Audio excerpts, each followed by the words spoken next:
Partisipasi dalam pemilu. Poin penting dalam politik itu ada beberapa. Pemilu sebagai sarana untuk memenuhi hak politik. Dan hak politik terdiri dari Dam dam dam. dam dam dam Dam dam dam. dam dam dam. Hak atas kebebasan pikiran, hati nurani, dan beragama atau berkepercayaan.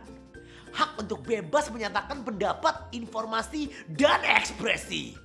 Hak berkumpul dan berserikat secara damai.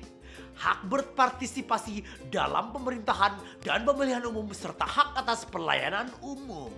Nah, talking soal pemilihan umum, pemilu itu ada sebagai sarana untuk mewujudkan pemerintahan yang demokratis. Jika dilihat dari sejarahnya, pemilu sudah diselenggarakan 10 kali. 1995, 1971, 77, 82, 87, 892, 97, 99, 2004, 2000, dan 2009. Pemilu pertama 1955 bertujuan memilih anggota DPR dan konstituante. Pemilu tahun ini diikuti 29 partai politik dan individu. Pemilu tahun 1955 diselenggarain aman, lancar dan jujur men. Dan adil men. Serta sangat demokratis men. Di mana rakyat dapat memilih langsung anggota DPR dan konstituante. Pada masa kampanye, banyak para pejabat negara yang juga melakukan kampanye. Namun, mereka sama sekali tidak menggunakan fasilitas negara dan otoritasnya untuk berkampanye atau menarik para pemilih.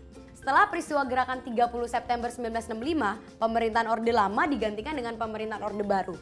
Indonesia dipimpin rezim militer dan muncul organisasi massa baru yaitu Golongan Karya, aka Golkar.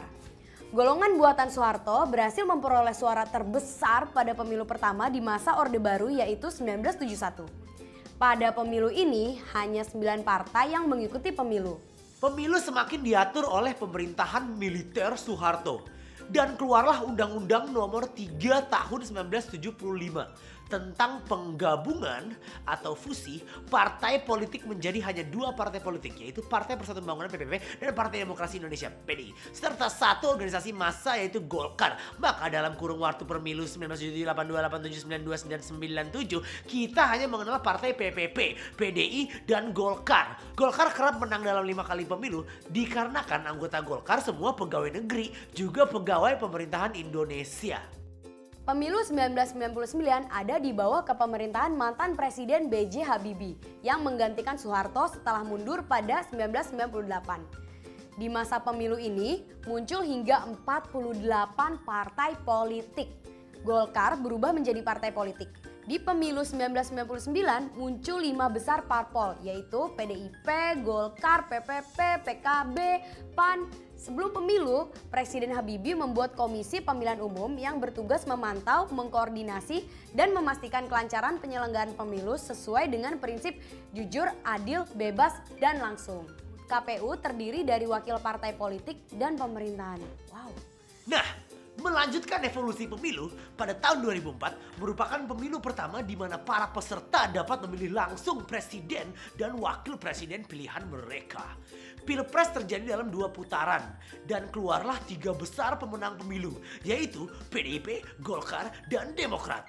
Sedangkan pemilu 2009 selain memilih anggota DPR dan DPRD, kita juga memilih anggota DPD yang merupakan perwakilan rakyat perorangan di dalam MPR.